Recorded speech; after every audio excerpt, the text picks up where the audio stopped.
C'est une journée de clôture des activités de la deuxième phase du projet COPAO qui a identifié une activité phare au niveau de Nianing, qui est la collecte des bébés symbiums qu'on relâche au niveau de la mer en milieu naturel, avec la participation des pêcheurs, surtout des femmes transformatrices à qui je tire un grand chapeau.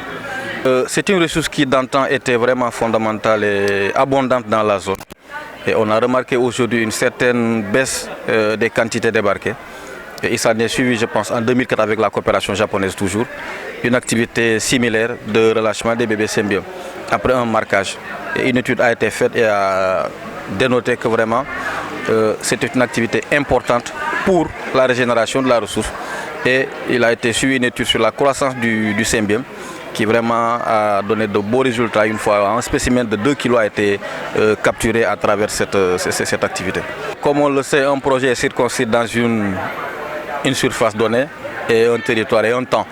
L'activité est menée sur 4 sites, notamment à Differ, qui est un grand centre aussi de production, à Nianing, à Lompoul et à Fass-Boye. Même si ces deux dernières localités ne ciblent pas directement cette espèce, mais l'autre activité qui est développée là-bas, qui est l'interdiction de la pêche nocturne, à la même période, abonde un peu cette espèce qui peut être une alternative pour gagner un coup des ressources financières par rapport à l'interdiction de la ressource de la pêche nocturne au niveau du poisson. En fait, nous avons travaillé sur cette pérennisation. Aujourd'hui, je pense qu'il y a un engagement ferme des acteurs et des femmes pour la pérennisation de l'activité, qui peut-être va continuer un peu, qui va être accompagné, je pense encore par le projet d'ici au mois de janvier jusqu'à février, pour leur permettre encore de pérenniser l'activité. L'engagement est pris en tout cas à Lompoul comme à Fass-Boye et spécifiquement à Nianing, qui est le laboratoire de la cogestion, je le rappelle, au Sénégal, de pérenniser cette activité. Et cela en collaboration avec le conseil local de la pêche, le CLPA de Sindia Sud, qui vraiment aujourd'hui a dénoté la participation de 3 villages, Mbaling, Pointe-Sarène et Nianing spécifiquement. 2 espèces phares dans la localité. Donc aujourd'hui, le poulpe a bénéficié d'un repos biologique à un moment qui était pris par l'État ou parfois par l'initiative des acteurs de la pêche eux-mêmes.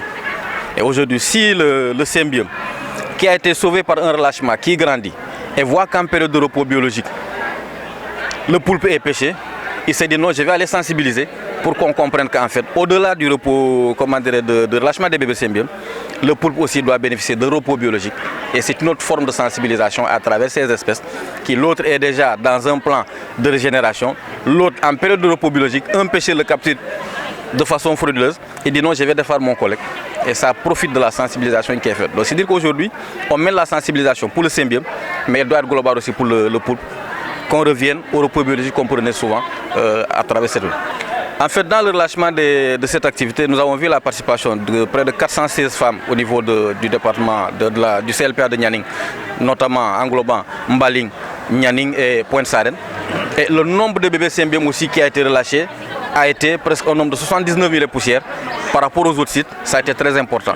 Et le nombre de cartes remplies avant les 131 cartes. Donc en fait, Nianing s'est donné à fond par rapport à cela. Et moi, ça ne me surprend pas parce que la première initiative de cogestion a été prise à Nianing, a engagé Nianing avant que les autres villages ne viennent. Le département de Boula, aujourd'hui, ça fait tâche d'huile au niveau du Sénégal.